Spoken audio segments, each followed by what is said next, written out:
15 कृषि विज्ञान में चैप्टर नंबर 15 जो पाठ का नाम दे रखा है दूध विज्ञान, उनमें से एक 2 नंबर के क्वेश्चन आएंगे, उनकी हम बात कर रहे हैं। जिसमें 1% वस्तुनिष्ठ आएगा, 1% अति लुभात्मक आएगा, एक रिक्त स्थान में आपको पूछ सकता है। तो इसमें जो बोर्ड पर लिखा है उनमें से 1-2 क्वेश्चन आपको पूछ सकता है। तो सबसे पहले हम बात करेंगे इसके अंदर राष्ट्रीय डेयरी विकास बोर्ड, यानी पहला प्रश्न तो ये पूछ सकता है कि एनडीडीबी का पूरा नाम क्या है। तो राष्ट्रीय डेयरी विकास बोर्ड इसका पूरा नाम है।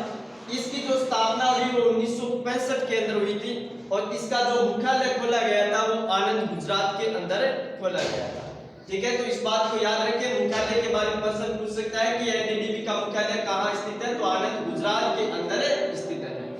एनडीडीबी के कुछ क्षेत्रीय कार्यालय चलाए गए थे और वो कार्यालय कहाँ था, दिल्ली में, चेन्नई में, मुंबई में, कोलकाता और बेंगलोर के अंदर था। प्रश्न पूछ सकता है एनडीडीबी के क्षेत्रीय कार्यालय कहाँ स्थापित है, चाहे वो जेट का हो चाहे आईसीआर का हो, है ना, वहां पर भी ये प्रश्न पूछ सकता है। तो दिल्ली, चेन्नई, मुंबई, कोलकाता और बेंगलोर के अंदर है।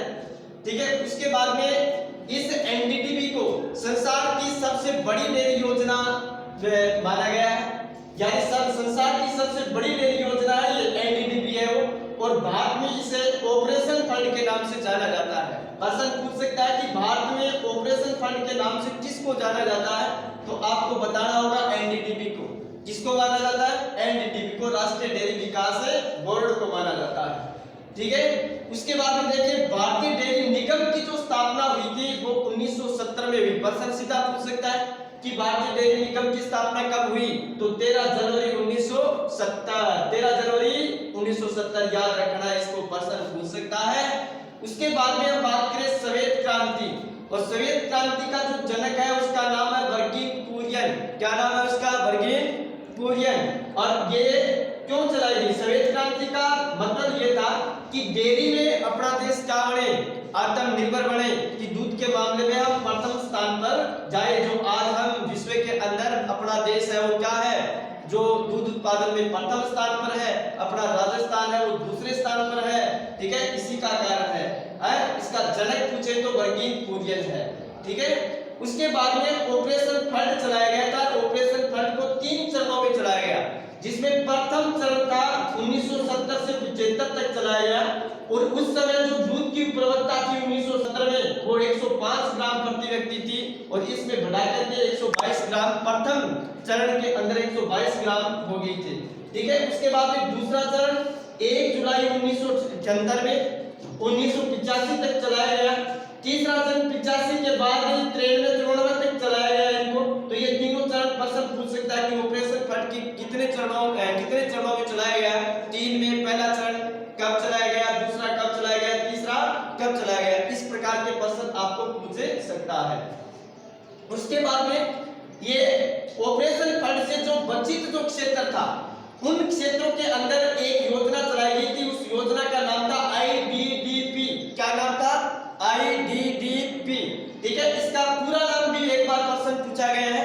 तो ये एकीकृत डेयरी विकास कार्यक्रम है, एकीकृत डेयरी विकास कार्यक्रम इसका पूरा नाम है।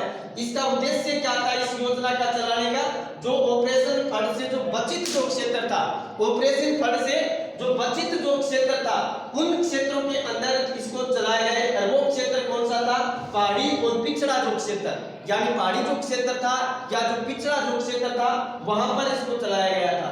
ठीक है ना, उसके बाद में एक योजना और चलाई गई और उस मिशन का नाम था नेशनल लाइवस्टॉक मिशन, और इसकी जो शुरुआत हुई थी 12वीं पंचवर्षीय योजना के अंदर। और 12वीं जो पंचवर्षीय योजना जो अपने देश में लागू हुई वो 14 दिसंबर 2011 को हुई थी।